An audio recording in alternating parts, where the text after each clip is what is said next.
देतो देतो देतो तुम्हाला देतो. एक मी त्याला माझा तुम्हाला एकदम देतो. स्पेसिफिक प्रश्न आहे मंत्री महोदय, या स्मार्ट सिटीवर, कारण की नागपूर हे स्मार्ट सिटीमध्ये आहे आपली, देतो तुम्हाला. त्या स्मार्ट सिटीवर आतापर्यंत झालेले पैसे किती खर्च झालेत ते एक उत्तर द्या. तुकाराम मुंडेंचा तो काय असेल तो हिशोब तुमच्याजवळ आहे, पण आतापर्यंत झालेले पैसे किती खर्च झालेत ते नियमानं झाले की नियमबाह्य झालेत, आणि स्मार्ट सिटीमध्ये काय काय उपाययोजना आपण करताय.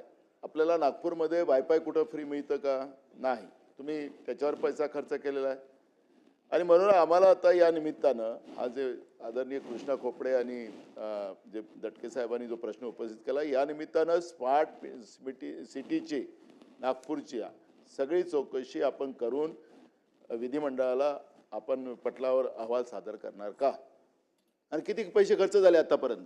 या संदर्भामध्ये 2 दिवसापूर्वी जी चर्चा या संदर्भामध्ये जी झाली होती त्याच्यामध्ये स्वतः मुख्यमंत्री महोदयांनी या संदर्भातली चौकशी करतो असं आश्वासन दिलेलं होतं. मुंडेंच्या प्रकरणातलं पण दिलेलं होतं, आणि ज्या आर्थिक बाबतीत आत्ता खोपडे साहेबांनी जे बोललेले त्याचे देखील पूर्ण याच्या संदर्भामध्ये. आणि दुसरी महत्त्वाची गोष्ट म्हणजे जो काही खर्च झालेला आहे किंवा कुठच्या विभागावर खर्च झालेला आहे, कुठच्या कामांवर खर्च झालेला आहे, ही माहिती आता माझ्याकडे उपलब्ध नाही, ती पटलावर ठेवण्यात येईल.